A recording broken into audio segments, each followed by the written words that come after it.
명지대학교 배움의 교회 새벽 묵상에 오신 여러분을 주님의 이름으로 환영합니다. 오늘 함께 묵상할 말씀은 사도행전 11장 1절에서 10절 말씀입니다. 사도들과 유대에 있는 신도들이 이방 사람들도 하나님의 말씀을 받아들였다는 소식을 들었다. 그래서 베드로가 예루살렘에 올라왔을 때에 할례를 받은 사람들이 당신은 할례를 받지 않은 사람들의 집에 들어가서 그들과 함께 음식을 먹은 사람이요 하고 그를 나무랐다. 이에 베드로가 그 사이에 일어난 일을 차례대로 그들에게 설명하였다. 내가 요빠성에서 기도를 하고 있었습니다. 그때 나는 황홀경 가운데서 환상을 보았는데 큰 보자기와 같은 그릇이 내 귀퉁이가 끈에 매달려서 하늘에서 드리워져 내려서 내 앞에까지 왔습니다. 그 안을 자세히 들여다보니 땅 위에 네 발 짐승들과 들짐승들과 기어다니는 것들과 공중에 새들이 있었습니다. 그리고 베드로야, 일어나서 잡아먹어라 하는 음성이 내게 들려왔습니다. 그래서 나는 주님, 절대로 그럴 수 없습니다. 나는 속된 것이나 정결하지 않은 것을 먹은 일이 없습니다 하고 말하였습니다. 그랬더니 하나님께서 깨끗하게 하신 것을 속되다고 하지 말아라 하는 음성이 두 번째로 하늘에서 들려왔습니다. 이런 일이 3번 일어났습니다. 그리고서 모든 것은 다시 하늘로 들려 올라갔습니다. 아멘. 신앙생활을 시작하면서 우리는 자연스럽게 무엇이 옳고 그른지를 배웁니다. 교회는 우리에게 해야 할 것과 하지 말아야 할 것을 가르쳐주고 우리는 그 가르침을 따라 거룩한 삶을 살아가기 위해 애씁니다. 이러한 배움은 분명 유익합니다. 어린아이에게 울타리를 세워주듯 신앙의 원칙들은 우리를 보호하고 인도합니다. 그런데 문제는 이 배움이 언젠가부터 나를 증명하는 도구가 될 때 시작됩니다. 내가 지켜온 것들이 나의 의로움을 드러내는 증거가 되고 또 다른 사람을 판단하는 기준이 되는 순간 그것은 더 이상 거룩한 것이라 할 수 없습니다.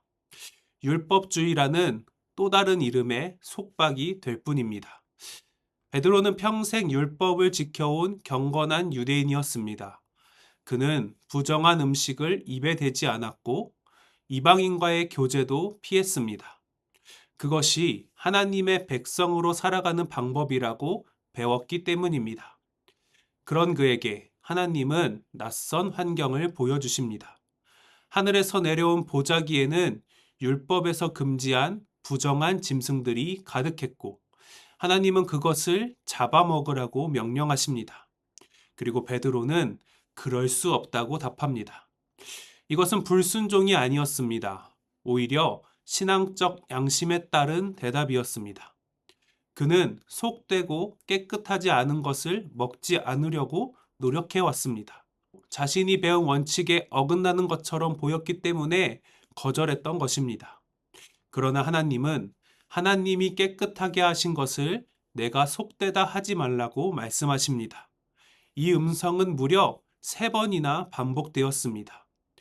거룩함을 결정하는 권한은 인간의 전통이나 규례가 아니라 오직 하나님께 달려 있습니다.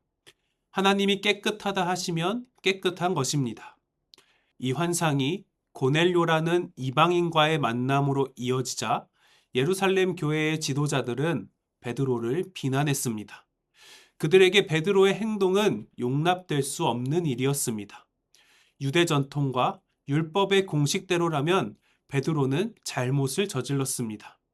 오늘 본문에서 베드로를 향해 나무라다라고 번역된 헬라어 디아크리노는 논쟁하다, 시비를 건다는 의미 이전에 분리하다 혹은 차별하다는 의미를 담고 있습니다. 그들은 자신들의 전통으로 형제를 구분짓고 있었던 것입니다. 사실 우리도 크게 다르지 않습니다. 우리는 거룩을 분리로만 이해하는 경향이 있기 때문입니다. 세상과 담을 쌓고 교회 안에서 우리끼리 안전하게 거하는 것을 거룩이라고 착각합니다. 교회 밖의 사람들, 또 우리와 다른 생각을 가진 사람들, 우리의 기준에 맞지 않는 사람들을 속되다고 판단하며 거리를 두기도 합니다. 그것이 거룩한 삶이라고 믿으며 살아갑니다. 그러나 진리는 변하지 않지만 진리를 담는 그릇은 변합니다. 전통과 역사, 경험도 중요하지만 그것을 진리와 혼동할 때 전통은 우상이 되어버리고 맙니다. 베드로에게 보여진 환상은 사실 음식에 관한 문제가 아니었습니다. 하나님이 정말로 말씀하고 싶었던 것은 사람에 대한 것이었습니다. 하나님은 이방인이었던 고넬료도 사랑하셨습니다. 유대인들이 속되다고 규정했던 그 사람을 하나님은 깨끗하게 하셨고 성령을 부어주셨습니다. 우리는 요한복음 3장 16절을 외우고 있습니다. 하나님이 세상을 이처럼 사랑하사 독생자를 주셨으니. 하나님이 사랑하신 대상은 교회만이 아닙니다. 유대인만도 아니었습니다. 세상입니다. 우리가 속되다고 규정한 그 세상, 그 이웃, 그 직장 동료가 바로 하나님이 독생자를 주실 만큼 사랑한 대상입니다. 우리는 거룩에 대한 공식을 만들어 왔습니다. 이것을 먹지 않고 저 사람을 만나지 않고 이런 장소에 가지 않으면 거룩해진다고 생각합니다. 그러나 예수 그리스도의 보혈은 모든 막힌 담을 허무셨습니다. 진정한 거룩은 세상을 배척하는 것이 아니라 하나님의 마음으로 세상을 품는 것입니다. 베드로는 자신이 평생 배우고 지켜온 원칙이 하나님의 더 큰 계획을 가로막고 있다는 것을 깨달았습니다. 그가 거룩이라고 믿었던 것은 하나님의 시선을 가리는 담이었습니다. 그는 자신의 의를 내려놓고 자신의 전통을 내려놓고 하나님의 명령에 순종했습니다. 그 결과 유대인의 울타리를 넘어 복음이 온 세상으로 흘러가기 시작했습니다. 우리에게도 같은 질문이 필요합니다. 지금 내가 속되다고 판단하며 밀어내고 있는 대상이 있지는 않습니까? 가족 중에 믿음이 없다는 이유로 거리를 두고 있는 사람은 없습니까? 교회 안에서도 나와 다르다는 이유로 차별하고 있는 사람은 없습니까?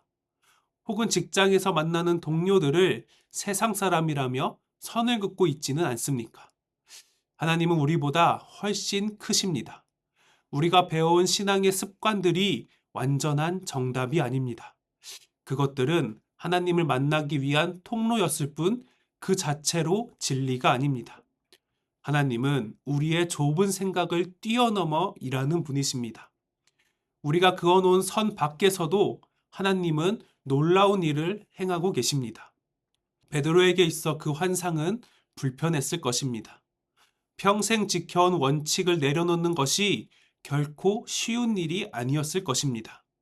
그러나 그는 자신의 원칙보다 하나님의 뜻을 선택했습니다. 그 결과 고넬료라는 한 영혼이 구원받았고 복음의 문이 열렸습니다. 공식만 외워서는 당장의 문제를 풀 수 있을지 몰라도 다양한 상황에 응용할 수 없습니다.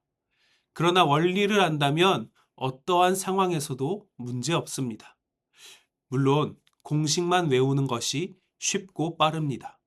그러나 공식만 외우던 바리새인과 율법학자들은 참 진리 되신 예수님을 알아보지 못한 채 그를 십자가에 못 박는 일에 앞장섰습니다. 우리가 공식만 외우는 신앙에서 벗어나 원리를 배워가는 신앙인이길 원합니다. 이것만 지키면 된다는 안전한 틀 안에 머무르는 것을 뛰어넘어 하나님의 사랑이라는 원리를 배워나가시는 우리 사랑하는 배움의 교회 또 명지대학교 모든 구성원들이 되시기를 소망합니다.